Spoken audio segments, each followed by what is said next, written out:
Assalamu alaikum ji. I hope you are doing good. This is Advocate Usman Abid and you are watching the law session. देखिए, जब भी कोई offence commit किया जाता है तो उसकी इन्फॉर्मेशन पुलिस को दी जाती है ताकि उस पर फर्दर कार्रवाई की जाए। अब ये जो इन्फॉर्मेशन दी जाती है, अगर हम सेक्शन 154 सीआरपीसी का पढ़ें तो दो तरीक़ों से दी जा सकती है। या तो आप ओरली दे सकते हैं, बता सकते हैं, और उसको फिर इन राइटिंग किया जाता है, या फिर आप उसको इन राइटिंग ही एक दरख्वास्त की सूरत में पुलिस को देते हैं। अब वो दरख्वास्त कैसे लिखनी होती है, वो एप्लीकेशन कैसे लिखनी होती है, नंबर वन। फिर दूसरी बात प्रोसीजर ये है कि अगर पुलिस आपको आपकी उस एप्लीकेशन पे कोई कार्रवाई नहीं करती, आपकी एफआईआर रजिस्टर नहीं करती, तो फिर आप एसपी कंप्लेंट को एप्लीकेशन देते हैं। और अगर वो भी आपकी उस एप्लीकेशन पे एफआईआर रजिस्टर नहीं करते, फिर आपने जस्टिस ऑफ पीस को एक पिटीशन फाइल करनी होती है under section 22A 22B of CrPC. तो दूसरी एप्लीकेशन आ गई जस्टिस ऑफ पीस के सामने। अगर for instance justice of piece भी आपकी उस पिटीशन को डिसमिस कर देता है और एफआईआर रजिस्टर करने के ऑर्डर्स नहीं करता, सो उसके अगेंस्ट रेमेडी ये होती है कि हम हाई कोर्ट में एक writ petition under article 199 file करते हैं। अब वो पिटीशन तीसरी ये रिट पिटीशन आ गई। सो इन पिटीशंस को जो पहली हमने इनिशियल एप्लीकेशन देनी होती है एसएचओ को, दूसरी जस्टिस ऑफ पीस को, और तीसरी जो कि हाई कोर्ट में हम रिट पिटीशन फाइल करते हैं। आज के इस सेशन में हम ये डिस्कस करेंगे कि उनको ड्राफ्ट कैसे किया जाता है। अब मैं स्क्रीन से ऑफ हो रहा हूँ और ये पिटीशंस वन बाय वन आपके सामने आएंगे और मैं इनको एक्सप्लेन करूँगा। तो अब ये हमारे सामने एक एप्लीकेशन है जो कि for registration of FIR police station में दी गई थी। अब ये एफआईआर के रजिस्ट्रेशन के लिए दरख्वास्त हमेशा एसएचओ थाना को उनके नाम एड्रेस किया जाता है।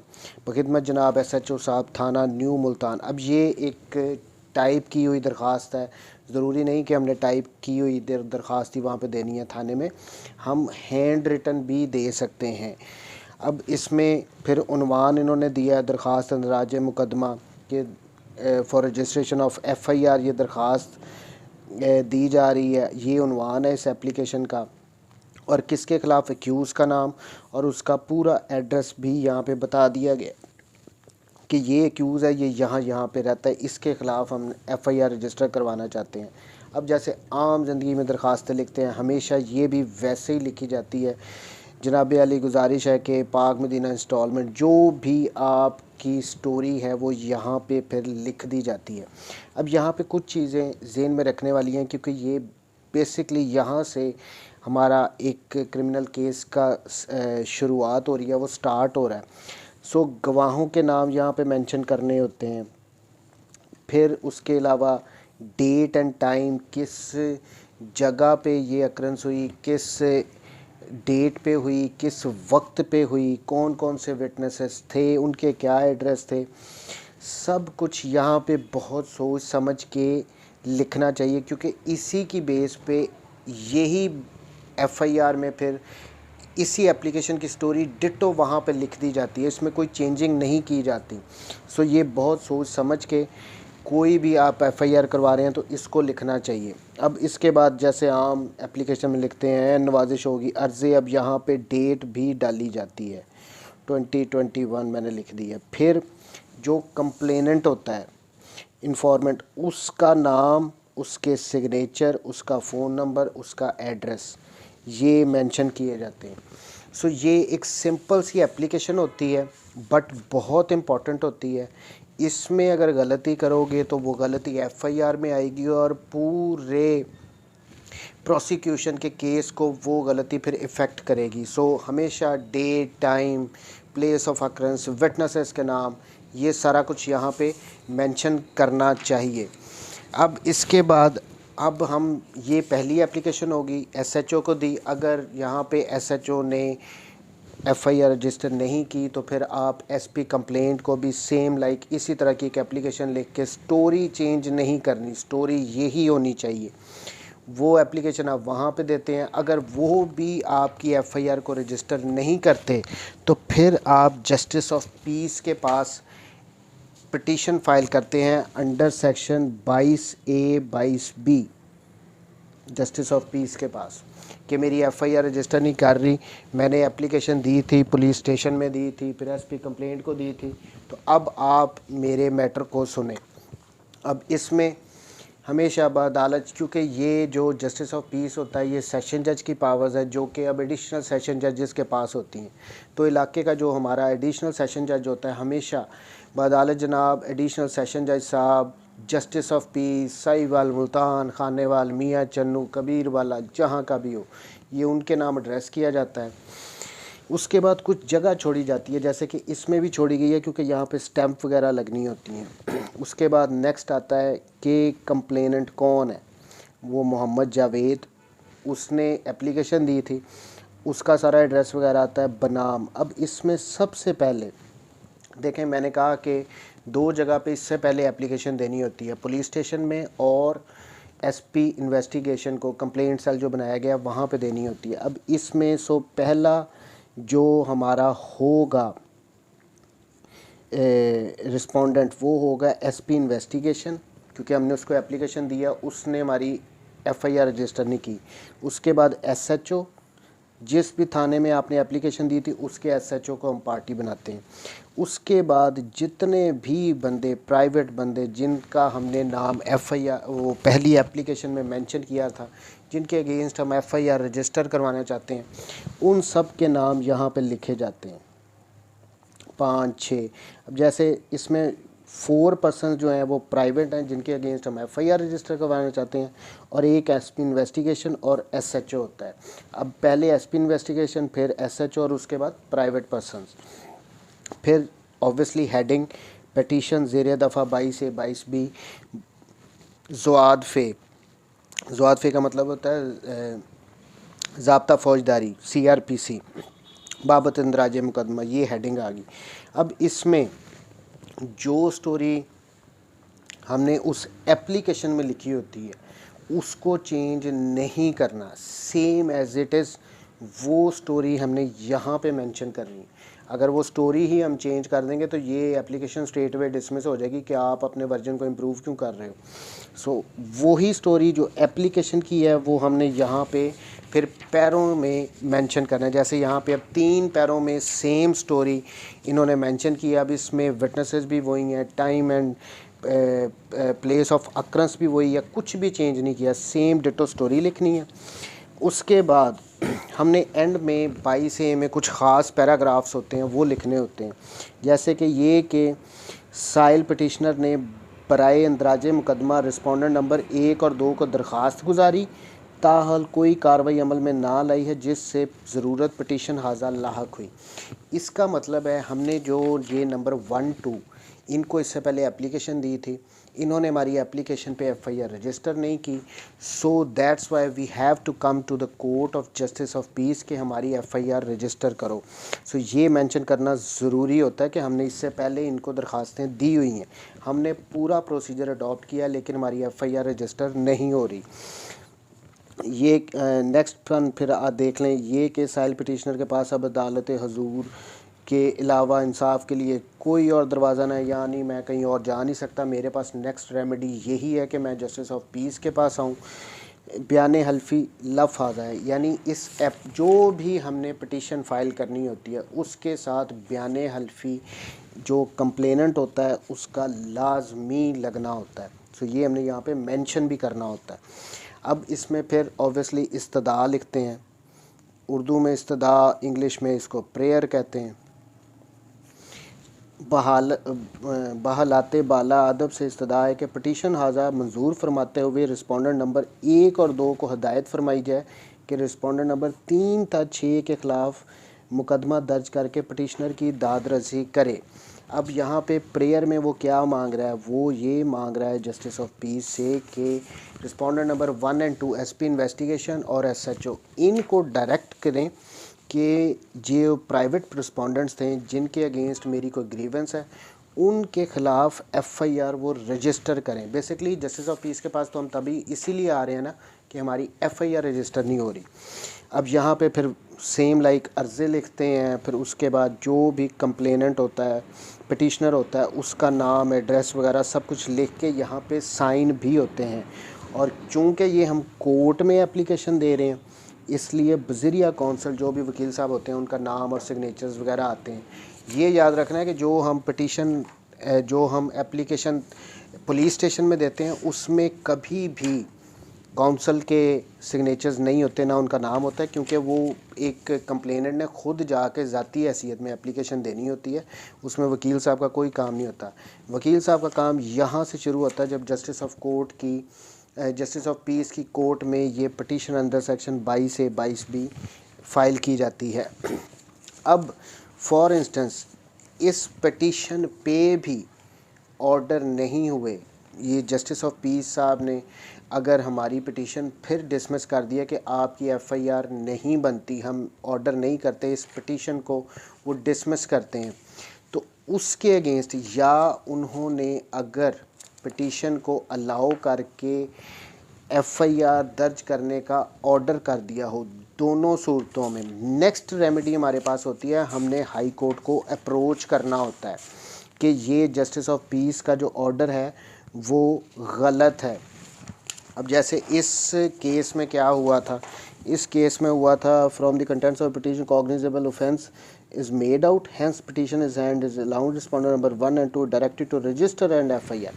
अब इस केस में ये जो पिटीशन फाइल की गई थी इसमें जस्टिस ऑफ पीस ने जो ऑर्डर किया है उसमें उन्होंने FIR रजिस्टर करने का ऑर्डर दे दिया है कि जी आप FIR रजिस्टर करें। किसको? रिस्पोंडेंट नंबर 1 एंड 2 इन दोनों को ऑर्डर किया है कि प्राइवेट पर्सन के अगेंस्ट आप FIR रजिस्टर करो। अगर फॉर इंस्टेंस ये पिटीशन यहाँ पे डिसमिस हो जाती, यहाँ पे ये जस्टिस ऑफ पीस ये कहता कि आपकी पिटीशन में कोई मवाद नहीं है, मैं इसको डिसमिस कर रहा हूँ, या वट एवर जो भी रीज़न वो देते हैं, उसके बाद इन दोनों सूरतों में हमारे पास नेक्स्ट रेमेडी होती है कि हमने हाई कोर्ट को अप्रोच करना होता है।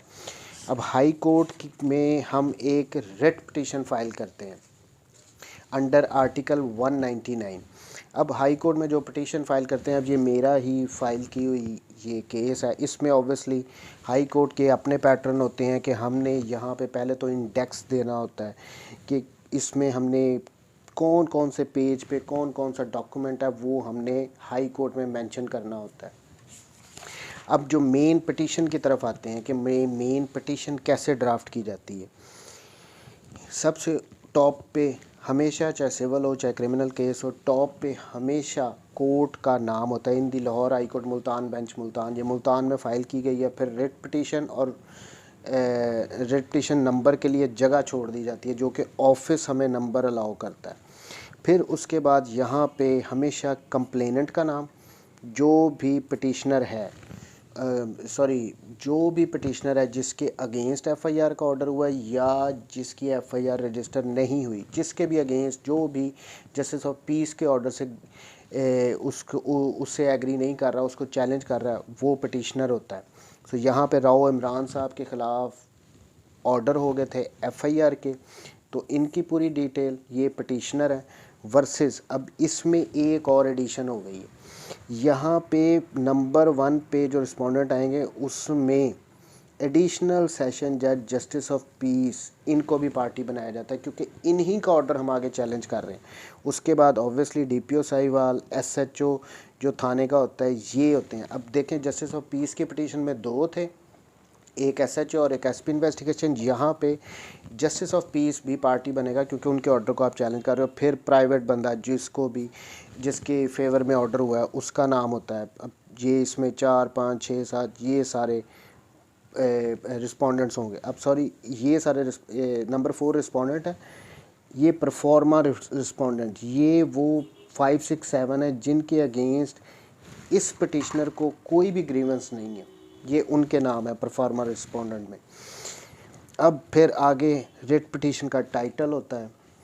writ petition under Article 199 of the Constitution of Islamic Republic of Pakistan 1973 respectfully showeth। respectfully showeth का मतलब होता है जनाब आली अर्ज़ है, और जैसे उर्दू में लिखते हैं यहाँ पे respectfully showeth। सबसे पहले में हमेशा ये लिखा जाता है that the names and addresses of the parties are correctly been given in the head note of instant writ petition for the purpose of effecting services and all others allied communications। यानी यहाँ पे ये पहले number पे दे दें, ये बाद में दे दें, ये पैराग्राफ मस्त देना होता है कि जो पार्टीज़ के नाम, इनके एड्रेसेस वगैरह बिल्कुल हम अपनी तरफ से सही दे रहे हैं। अब दूसरे में जो ये मेरी ही ड्राफ्ट की हुई पिटीशन है, इसमें फैक्ट्स लिखते हैं। दूसरे जो भी पैराग्राफ होता है उसमें जो भी फैक्ट्स हैं वो सारे लिखे जाते हैं। जैसे ये कुछ पिया हुआ कि पहले उसकी पिटीशन में पुलिस वालों ने रजिस्टर नहीं की, फिर उसने 22A को अप्रोच किया, 22A में जस्टिस ऑफ पीस को अप्रोच किया, जस्टिस ऑफ पीस ने फिर ये ऑर्डर दे दिया मेरे अगेंस्ट कि FIR रजिस्टर करो और इस एप्लीकेशन को, पिटीशन को 22A की या ऑर्डर को इनको साथ अनेक्स किया जाता है। यहाँ पे पिटीशन में साथ हमने लगाना होता है। यहाँ पे ये पिटीशन आ गई और ये ऑर्डर जस्टिस ऑफ पीस का हमने इसको साथ अनेक्स करना होता है, साथ लगाना होता है इस पिटीशन के। फिर नेक्स्ट हम बताते हैं कि किन ग्राउंड्स पे हम जो ये जस्टिस ऑफ पीस के ऑर्डर को चैलेंज कर रहे हैं। अब हमेशा जो हमारे मेन ग्राउंड्स होते हैं, मैं ऐसे करता हूँ, उनको मैं हमेशा टॉप पे लिखता हूँ।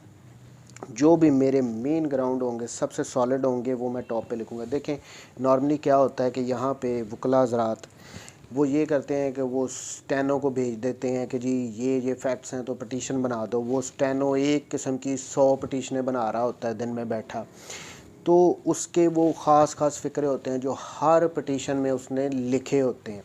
अब देखें जो हमने, अब मेरा मानना ये है कि जब हमारी ड्राफ्टिंग एक ऐसी होनी चाहिए कि जब जज साहब उसको पढ़ें तो उनको स्ट्रेट वे उनका ये दिल करे कि मैं इसको रिलीफ दूँ। अगर 100 देखें आज मैंने ये रिट पिटीशन फ़ाइल की है, ये नेक्स्ट डे सुनी जाएगी, इस पे मेरे आर्गूमेंट्स होंगे। हर रोज़ 100, 150, 200, 1000, 2000 इतनी पिटीशंस फ़ाइल हो रही होती हैं। अगर वो उसमें 5-7 स्टेनो बैठे होते हैं हाई कोर्ट में, वही बैठ के एक तरह की 100 जस्टिस ऑफ पीस की एप्लीकेशन जज के पास आएंगे, तो जज साहब को भी पता होता है ये किसी एक ही स्टेनो ने बैठ के ये इन सब वकला की बनाई हुई। सो मैं ये करता हूँ, मैं अपनी ड्राफ्टिंग खुद करता हूँ, हमें खुद करनी चाहिए। हमेशा मेरे जो फैक्ट्स होते हैं, सॉरी जो ग्राउंड्स होते हैं मेन, मैं उनको टॉप पे लिखता हूँ जितने भी मेरे होंगे। अब जैसे इसमें मेरे DEF तक मेरे ये जा रहे हैं, मेन ग्राउंड्स हैं जो कि मैंने इस पिटीशन में लिए हुए हैं कि ये FIR का ऑर्डर गलत हुआ है। उसके बाद कुछ ऐसे ऑर्डर होते हैं, कुछ ऐसे फ़िक्रे होते हैं जो हमने ऐड करने ही करने होते हैं। जैसे learner respondent number 1 call the comments of the police which were submitted in which that it is pertinent to mention that the local police never called the petitioner to inquire into। अगर इसमें police ने बुलाया ही नहीं है आपको, comments में उन्होंने ये लिख दिया है कि जी हमें बुलाया था, हमने हर बात को काउंटर ज़रूर करना होता है अपने। That in the light of above discussion it becomes clear that all allegations leveled by the respondent number 4 in his petition are false, fabricated and are nothing except concoction just to harass and blackmail the petitioner।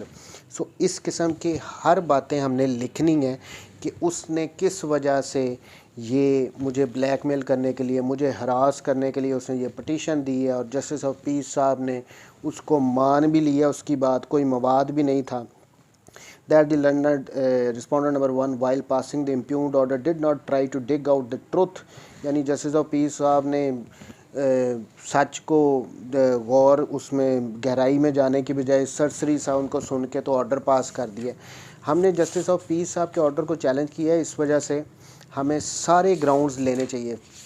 हमेशा जो हमारे main grounds हैं मैं हमेशा उनको top में लिखता हूँ, और जो इस किस्म के फॉर्मल से ग्राउंड्स होते हैं जिसमें हमने लिखना होता है कि पुलिस ने सही कमेंट्स नहीं दिए, पुलिस मिली हुई है, या फिर जस्टिस ऑफ पीस साहब ने हमें सुना नहीं, या जस्टिस ऑफ पीस साहब ने सरसरी सा अपना सुन के तो फ़ैसला दे दिया, इस किस्म के ग्राउंड को मैं हमेशा एंड पे लिखता हूँ।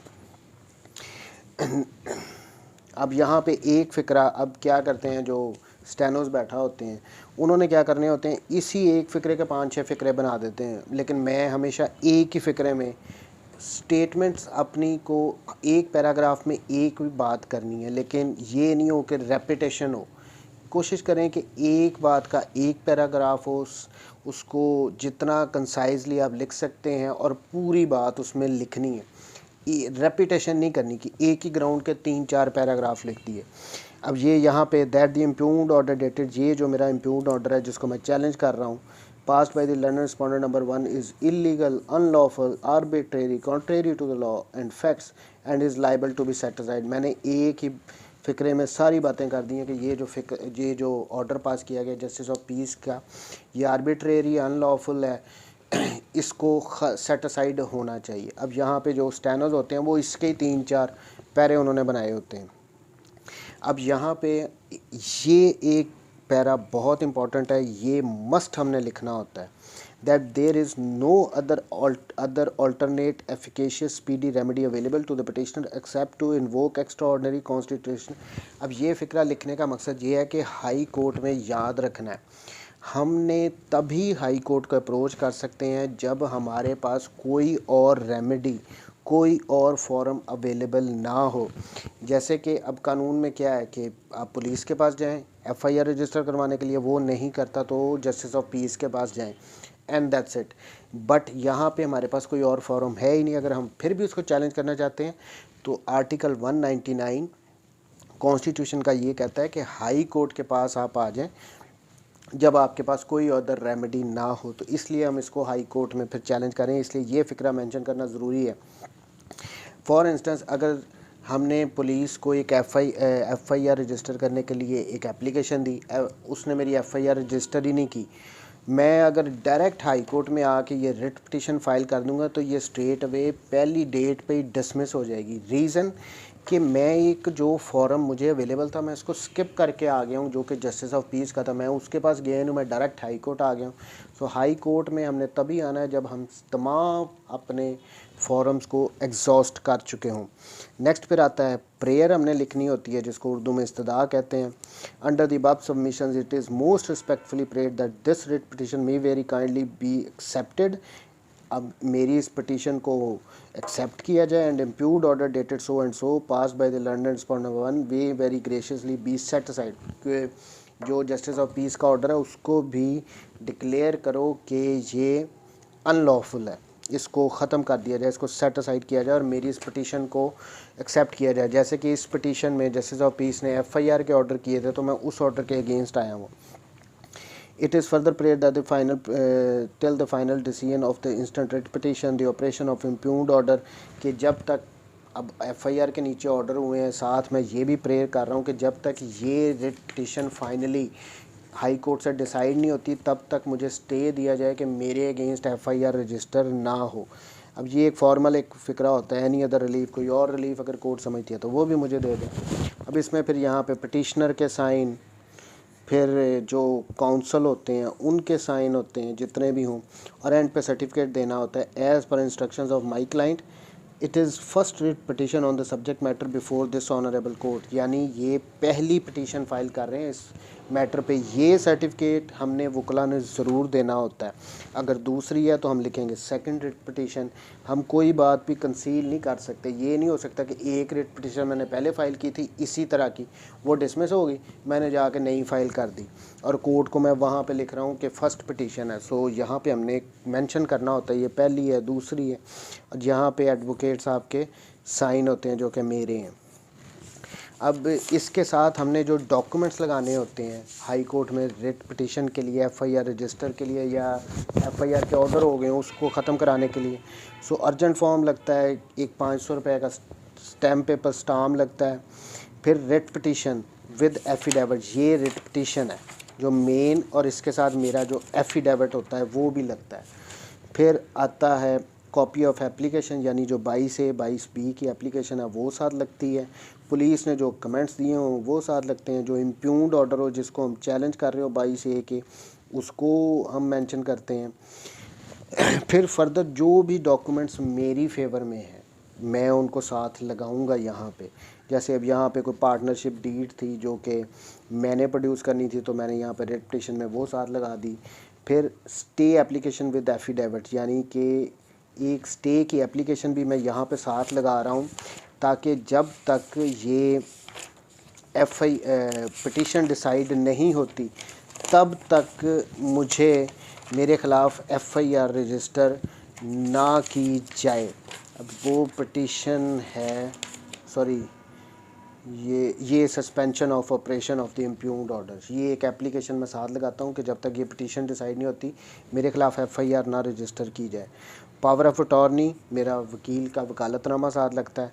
तो ये था जी पूरा प्रोसीजर और डॉक्यूमेंट्स जो कि एक एफआईआर रजिस्टर करवाने के लिए ज़रूरी होते हैं। सबसे पहले हम पुलिस को एप्लीकेशन देते हैं, सिंपल सी होती है। उसके बाद 22A में जस्टिस ऑफ पीस को, और अगर वहाँ से भी हमारे अगेंस्ट फ़ैसला हो जाता है जिस भी पार्टी के, तो वो फर्दर हाई कोर्ट में एक रिट पिटीशन फ़ाइल करते हैं जो कि इस तरह ड्राफ्ट की जाती हैं। मैंने अब आपको तीनों एप्लीकेशंस दिखा दी हैं। थैंक यू वेरी मच जी, टेक केयर, अल्लाह हाफिज़।